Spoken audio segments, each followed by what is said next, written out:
الحق من ربك فلا تكن من الممترين.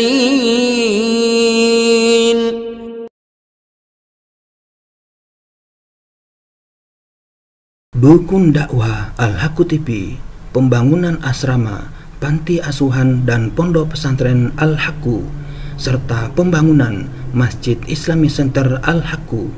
Salurkan donasi Anda melalui Bank Syariah Indonesia dengan nomor rekening 7726170370 dengan kode bank 451 atas nama Muhammad Rais, pengasuh panti asuhan dan pondok pesantren Al-Haqqu.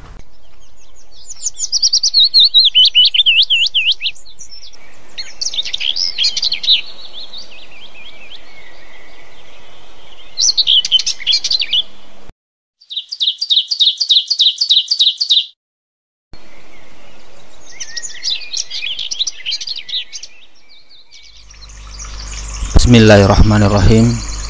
Assalamualaikum warahmatullahi wabarakatuh. Alhamdulillahi rabbil alamin. Wassalatu wassalamu ala rasulillah Muhammadin wa ala alihi wa ashabihi wa man tabi'ahuda ila yaumiddin, amma ba'd. Para pemirsa dimanapun Anda berada, alhamdulillah kita bersua kembali dalam rangka melanjutkan kajian Kamus Al-Quran, rujukan lengkap kosakata dalam Al-Quran. Kali ini kita telah sampai ke bagian yang ke-6, yaitu huruf H, dan kosakata yang ke-200, yaitu habbah.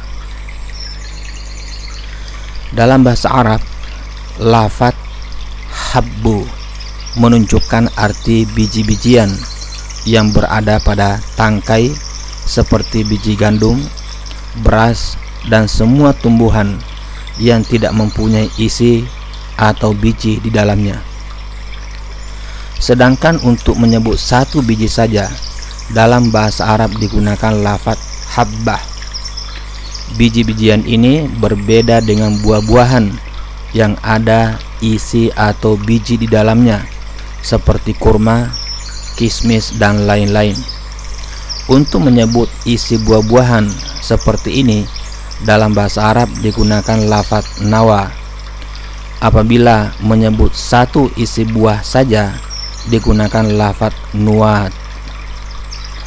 Di dalam Al-Quran, lafaz habba disebut sebanyak 7 kali, yaitu dalam surah Al-An'am, surah yang ke-6 ayat 95-99, Yasin surah yang ke-36 ayat 33, Qaf surah yang ke-50 ayat 9, Ar-Rahman surah yang ke-55 ayat 12, An-Naba surah yang ke-78 ayat 15, dan Abasa surah yang ke-80 ayat 27. Dalam 7 ayat itu Allah mengingatkan aneka ragam biji-bijian yang tumbuh di muka bumi ini adalah diciptakan untuk keperluan manusia.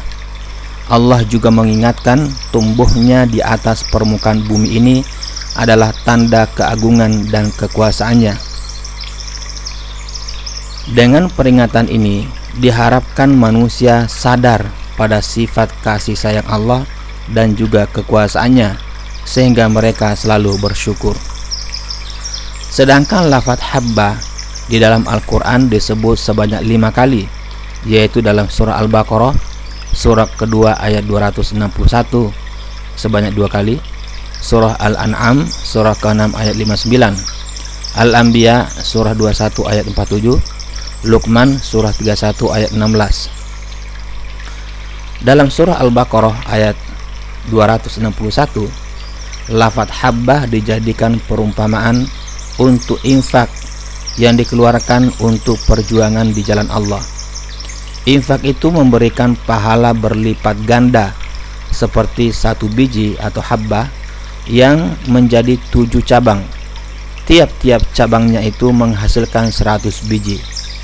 Ia adalah perumpamaan benda logik atau ma'kul yang masuk akal dengan menggunakan benda yang dapat dirasai, mahsus, benda yang dapat dirasakan.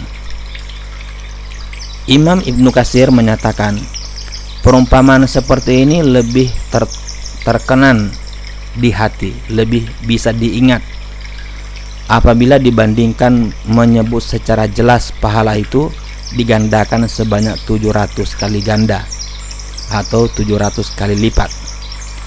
Sedangkan dalam surah Al-An'am, surah yang ke-6 ayat 59, lafaz habbah dikaitkan dengan sifat ilmu Allah yang luas tidak terkira.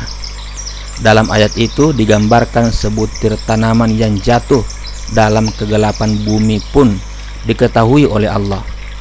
Ayat ini adalah antara ayat-ayat agung yang menerangkan secara terperinci keluasan ilmu Allah. Sedangkan dalam surah Al-Anbiya, surah yang ke-21 ayat 47, dan surah Luqman, surah yang ke-31 ayat 16, lafaz habba digunakan untuk menerangkan amalan terkecil yang dilakukan oleh manusia, sama ada atau sama saja apakah amalan baik ataupun jelek atau buruk. Digambarkan amalan individu meskipun seberat satu biji yang kecil nantinya dibalas oleh Allah. Keterangan dalam kedua ayat ini menunjukkan Allah begitu adil dalam menghukum dan menilai hambanya pada hari kiamat nanti, sehingga tidak akan ada hamba yang dizalimi.